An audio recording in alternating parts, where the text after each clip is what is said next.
নমস্কার বন্ধুরা, থাম্বনেল দেখে তো বুঝে গেছেন কী নিয়ে আলোচনা করতে চলেছি। আজকে আমাদের আলোচনার বিষয় হচ্ছে এই মুর্শিদাবাদ জেলার ডোমকল বিধানসভা। ২০২৬ ভোট চলে এসেছে, আর মাত্র হাতে গোনা কয়েকটা দিন বাকি।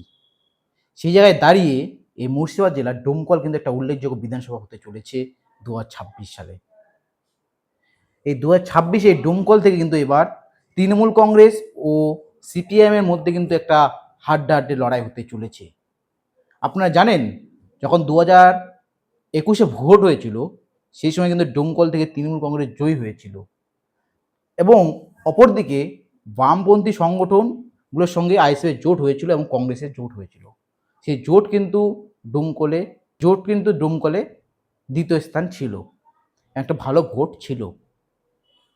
সেই জায়গায় দাঁড়িয়ে ২০২৬ এবার কিন্তু এই ডোমকলে আবার একটা হাড্ডাহাড্ডি লড়াই দেখতে চলেছে পন্থী সংগঠন মানে সিপিআইএম এবং তৃণমূল কংগ্রেসের মধ্যে। আপনারা জানেন ২০২৬-এ বামপন্থী সংগঠনগুলোর সঙ্গে আইএসএফের জোট হয়েছে এবং সেই জোটে বামফ্রন্টের মনোনীত সিপিআইএম প্রার্থী হয়েছেন মোস্তাফিজুর রহমান ওরফে রানা এবং তৃণমূল কংগ্রেসে প্রার্থী হয়েছেন হুমায়ুন কবির।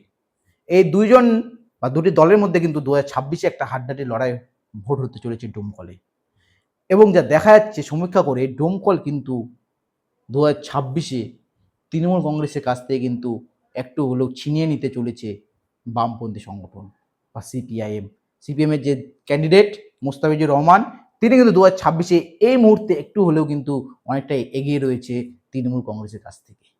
জানি না কী হবে, জনগণের শেষ কথা বলে, কিন্তু ২০২৬ মে মাসের ৪ তারিখে রেজাল্ট প্রকাশের দিনে বোঝা যাবে যে এই ডোমকল থেকে কে জিততে চলেছে। আপনাদের কি মনে হয়, এই ডোমকলে এই সিপিআইএম ক্যান্ডিডেট জিতবে নাকি তৃণমূল কংগ্রেস এখান থেকে আবার জয়ী হয়ে বের হয়ে যাবে? আপনাদের কমেন্ট অবশ্যই করে যাবেন, আপনাদের মতামত অবশ্যই জানিয়ে যাবেন বন্ধুরা, এবং ভিডিও বেশি করে শেয়ার করবেন যেন সকলের মাঝে পৌঁছে যায়। আর যারা ডোমকল থেকে দেখছেন তারা অবশ্যই বলে যাবেন যে ডোমকলে আপাতত কার পাল্লা ভারী রয়েছে, তৃণমূল কংগ্রেস নাকি সিপিআইএমের। ভালো থাকবেন বন্ধুরা, দেখা হচ্ছে পরবর্তী কোনো ভিডিওতে।